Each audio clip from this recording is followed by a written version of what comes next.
Now we're going to work on practicing some basic proofs. So in geometry, a proof is used to show that geometric relationships are true. Each idea in a proof follows logically from a definition, postulate, or theorem that has previously been shown to be true. The logic of a proof uses a series of conditional if-then statements and mathematical properties to prove the new idea is also true. While folding paper is an informal form of proof, mathematicians prefer formal, mathematically based proofs. Once a new geometric idea has been proven, it is called a theorem. So at the top of this page, there's an investigation where we would have taken some tissue paper and folded it to prove that vertical angles are congruent. However, due to distance learning, we are not going to do the informal proof. So let's just use what we know about vertical angles. We're still going to put our statements on the left and our reasons on the right. So when we're doing proofs, there's always going to be some kind of given information that will help you start off. So that is always going to be the first thing that you write in your proof.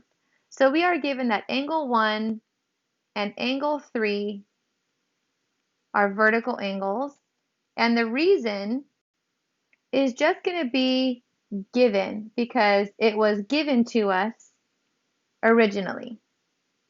So in a sense, what we're doing is we're proving that angle 1 and angle 3 are congruent, but without using the vertical angles theorem. So the proof part is always going to be at the end of your proof. So to help us out, we want to think of some of the angle relationships that we see in the diagram. So if we look at angle 1 and angle 2, what angle relationship do those two angles have? Those angles are supplementary. So I can say that the measurement of angle 1 plus the measurement of angle 2 is equal to 180 degrees, and that would just be the definition of supplementary angles. So there's a reason I chose angle 1 because I'm trying to prove that 1 is equal to 3. So now that I have angle 1 in one of my statements, I want to try and get angle 3 in my next statement. So if we look at our diagram, we can relate angle 3 to angle 2. What relationship do these two angles have? Angle 2 and angle 3 are also supplementary. So in the next statement, I can say that the measurement of angle 2 plus the measurement of angle 3 is equal to 180 degrees. And the reason would be definition of supplementary angles. So now if we look at these two statements, you should recognize one of the properties of equality that we've been working on. So if measurement of angle 1 plus measurement of angle 2 is equal to 180, and measurement of angle 2 plus the measurement of angle 3 is equal to 180, then that means that these two angles are equal to each other because they're both equal to 180. So that is the transitive property of equality. So I can say now that measurement of angle 1 plus measurement of angle 2 is equal to measurement of angle 2 plus measurement of angle 3. And that would be the transitive property of equality. So remember, we want to be planning ahead. I'm trying to get angle 1 congruent to angle 3, and I'm almost there. But I have this measurement of angle 2. Okay, if I use the subtraction property of equality and I subtract the measurement of angle 2 from each side, then I get measurement of angle 1 is equal to measurement of angle 3. So in order to get these alone, I had to use the subtraction property of equality. So if I know that the measurement of angle 1 is equal to the measurement of angle 3, then that means that angle 1 is congruent to angle 3 by definition of congruent angles. So we basically proved that angle 1 and angle 3 are congruent because we know they're vertical angles, and we proved that without using the vertical angle theorem.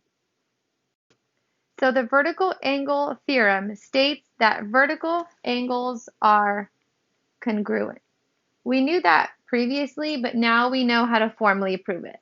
So let's look at the diagram you have here. We're going to find the measures of all of the numbered angles in the diagram. So we have 1, 2, 3, and 4. Measurement of angle 2 is probably one of the easiest ones to start with. Why do you think that is? Because of this little box here, that's going to tell me that measurement of angle 2 is 90 degrees. We also have vertical angles here. So 62 degrees is vertical to angle 3. So what's the measurement of angle 3? So vertical angles are congruent. So that means that 3 is 62, and I'm going to go ahead and label the 90 degrees here. So now we have to figure out the measurement of angle 1 and the measurement of angle 4. To help us figure out the measurement of angle 4, there's two things or two strategies that we can do. We can say that it's vertical to angles 1 and 2, but that's not going to help me yet because I don't know the measurement of angle 1. Or there's a certain relationship it has with this angle, with the 62 degrees. What angle relationship does the 62-degree angle have with angle 4? 62 degrees is supplementary to angle 4. So that means angle 4 plus 62 is equal to 180. So if I just subtract 62 degrees, I get that angle 4 is 118 degrees. So now I could use vertical angles here and here to help me find the measurement of angle 1. This one's a little bit tricky. So angle 4 is vertical to angles 1 and 2. So if this whole thing is 118, then from here to here has to be 118. So how would you find the measurement of angle 1? One way you can find it is doing 118 minus 90, and that's 28. That will give you this little angle right here. The other way you could have done it is if angle 2 is 90, then that means this angle right here is also 90.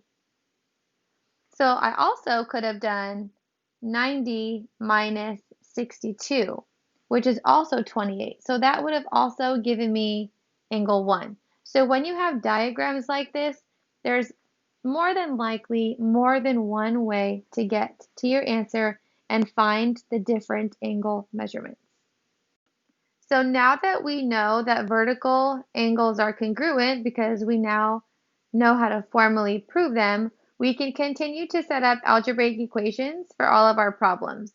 So we're going to find the value of x and justify our steps like we were doing a couple videos ago. So remember, your statements go on the left and your reasons go on the right. And because this isn't a formal proof where we're given the given information and we have to prove something, we want to start off with an angle relationship. So what angle relationship do angle ACD and BCE have? Those two angles are congruent.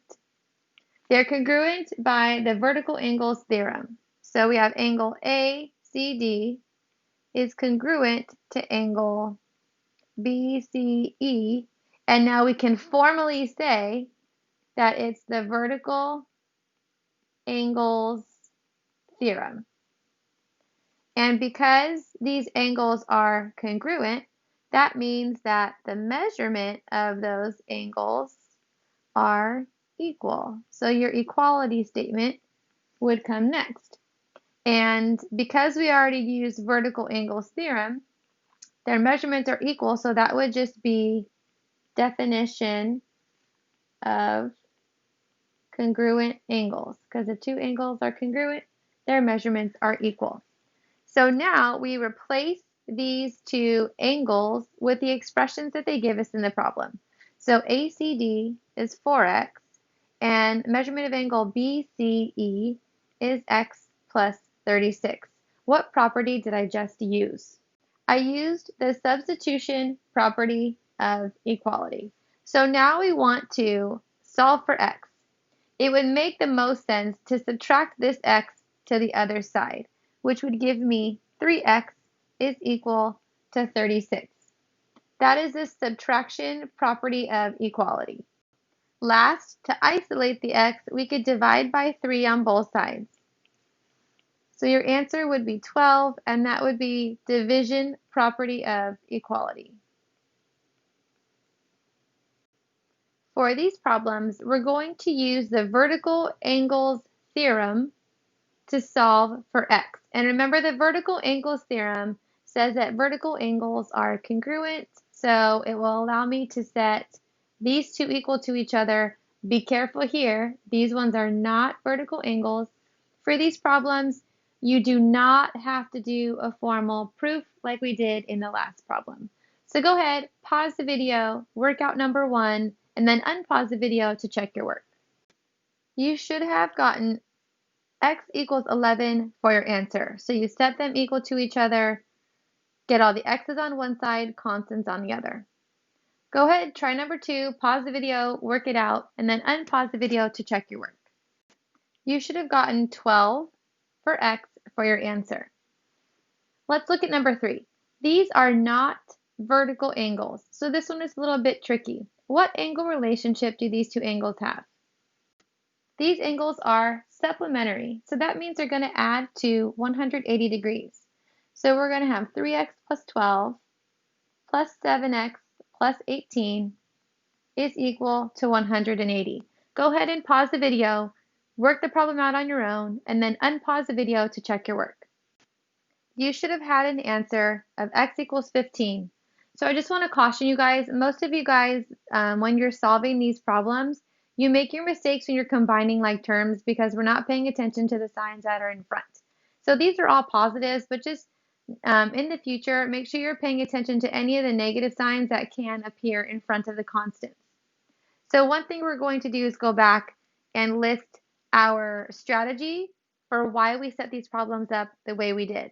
So for number 1, these were vertical angles, and so were the angles in number 2. So these were also vertical angles. And then number 3, we had supplementary angles. For your homework, we are going to practice some formal proofs in addition to just solving for x and using our algebraic properties in a 2-column proof.